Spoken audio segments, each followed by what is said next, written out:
Hey there all you Habs fans, and welcome to Talking Habs with Rick. In this video, I'll be previewing the game between the Habs and the Bruins in Boston tonight.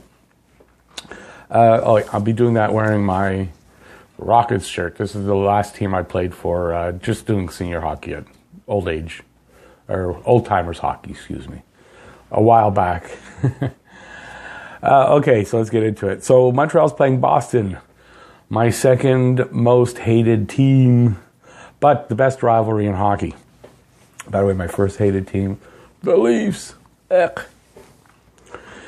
Okay, so even though I think the best player ever to lace them up was Bobby Orr, I don't like the Bruins. Sorry, hockey guy. Anybody who doesn't know, hockey guy's favorite team is the Bruins. His least favorite team is Montreal. My favorite team is Montreal. Second least favorite team is the Bruins.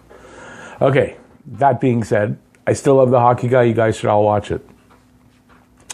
Okay, on this Bruins team, I know hate's a strong word, but I hate Chara and Marchand. Ugh, God, I hate those guys as players. They're probably nice guys.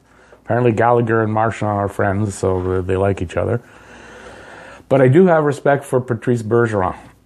There's a guy who's maybe not the best overall, obviously, but I mean, he's a great player, consistent, and he's not too dirty. Sometimes here and there, but everybody is. It should be a good game. It almost always is between these two teams. They come into the game with Boston 3 points ahead of Montreal, with a game in hand, and Montreal holding the first wild card spot. The Habs are coming off a nice win at home against Colorado, and the Bruins, having won their last game and going 7-3-0 in their last 10. Montreal 6-4-0 in their last 10. And Boston's scoring drops off quite a bit after their top five, while Montreal's is a little bit more spread out, like through 7 or 8 players with 20 points each. So that's a little bit better scoring overall. Montreal's got more goals for and more goals against than Boston. Although Montreal has, I think they're only one goal, or they got one more goal scored against than they got scored. I think it's 138 to 139. Let's see now. Goaltenders. The Boston goaltenders are better than Montreal with better numbers, both of them. Carey Price, obviously, his numbers are there, but Niemi doesn't compare with Halak and Rask. That being said, every game between these two teams is a war. Pretty much every game. With Montreal, more often than not, having Boston's number and winning more than they lose against them. So what will tonight bring? Honestly, I don't know. They're fairly evenly matched right now. If they start Rask, that would be best for the Habs. If it's Halak, we could be in trouble. Because Rask rarely seems to be at his best when he's playing Montreal. I don't know what it is, but it's true. He rarely, not every time. I mean, he has had good games, but more often than not, he doesn't. So it's a back-to-back game for the Habs. They're playing the Panthers tomorrow here in Montreal.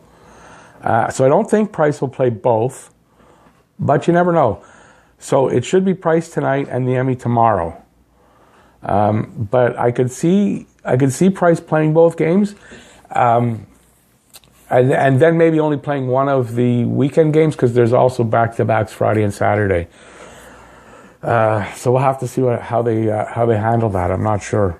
I haven't heard anything, in other words, but I've even heard it's possible he'll play all 4 because I do believe he's gonna have to. He might miss the Arizona game because he's not going to the All-Star game, and then he's got a good break thereafter. So.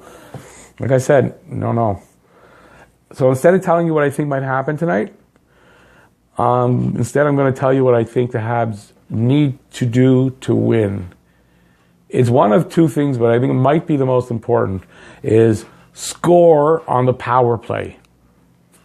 It's going to be a tough job tonight to do that, but that's what they need. I seriously think the most important thing is the power play, and they need to continue playing a little better on defense. They did that the last game, and I'd like to see that continue because they haven't been great on defense. And their penalty kill is going to have to step up a bit against Boston's. Unless that thing between Montreal and Boston kicks in and Montreal just has that game. You never know. You never know. So they're going to need to build on that defense, and they're going to need a power play goal or two, I think, tonight. So they'll need to stay away from any penalties. Boston has a really good power play, clicking at 27.8%. That's good. And a pretty decent PK. I think it's like at 80. I shouldn't say I think it's right there, 80. So Montreal has their work cut out for them tonight. They need to have speed and jump and take the play to the Bruins and put them on their heels as much as they can. Try to get some good sustained pressure and dictate the play. Make Boston play their game, because I don't know. I don't trust that. I don't trust it's going to be one of those games. But I'm waffly. It's hard to tell. The new lines look good, and they seem to all work well together. So let's hope they build on that. I'm not sure about the power play, the first unit on the power play, if it worked out well, because Weber didn't look comfortable there. He seems to want to be more on the point, and he wasn't comfortable down on the half boards. So it also doesn't allow Drouin to optimize his passing. He's a good passer, and with Weber not playing where he should be, it's not really. Anyways, it's something they need to work on. They might tweak it. It might be a different line. I don't know. So Price had a good game against the Habs, so I look for that to continue tonight. He's on a pretty good roll. Two shutouts in his last, I don't know if it's 4 or 5 games. I think the Drouin-Gallagher line will have a good night tonight. Also, the pairing of Kulak and Ben, I hope they'll keep playing the way they have been for the last couple of games. They've been pretty good for a third pairing. And I also have a strong feeling Tatar will have a good night as well. It's not because I have him in my fantasy pool. It's just because I think he's going to have a good night. Don't know why. So my prediction tonight, 4-3 Montreal.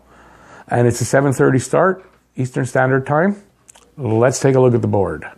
So Montreal's coming into the game at 24-17-5 and 4th in the Atlantic. The Bruins are 26-15-4 and 3rd in the Atlantic. It's not one of those 4-point games because they're not tied, but it's close. Okay, so Domi 14-25-39, Drouin 13-21-34, Tatar 14-19-33. He's been stuck there a few games. That's why I think he's going to have a good game. Petrie 9-22-31. And Deneau creeping up 7-23-30. Price is 17-13-4 with a 2.67 goals against and a 9-10 save percentage. Save percentage is starting to come up. Goals against starting to come down a little bit more. Now here's the bad news. The power play is clicking at at 12.5%. They're last in the league. And the PK at 78.9, which is coming up but needs to come up more. So they're at 91.4. They desperately need to get that over 100. On the Bruins side, Pasternak 26-27-53. Marchand 16-31-47. I don't like Marchand. Bergeron 14-24-38, and he was out, I think, missed a few games. Krejci 9-26-35, and Krug 4-25-29. You can see their goal scoring drops off quite a bit there. Halleck is 13-7-2 with a 2.39 goals against and a 9.24 save percentage. Rask 13-8-2, 2.41 goals against and a 9.21 save percentage. Virtually the same. Power play 27.8. That's really clicking. The penalty kill is at 80.9. So like I said, it's pretty decent. It's not great, but it's not bad either. And their number 108.7, really good. So you want to stay away from their special teams as much as you can. And normally the Habs are really good on 5-on-5, so that would play into their game a little bit if we could. Okay, so there you go. Please like and subscribe. There's a blue button on the right-hand bottom corner, and you can ring the bell, and then you'll get any videos I put out. When I put them out, they'll notify you. Also, let me know what you think the score will be in the comment section below. And as always, thanks for watching Talking Habs with Rick. I'll see you after the game. Bye-bye.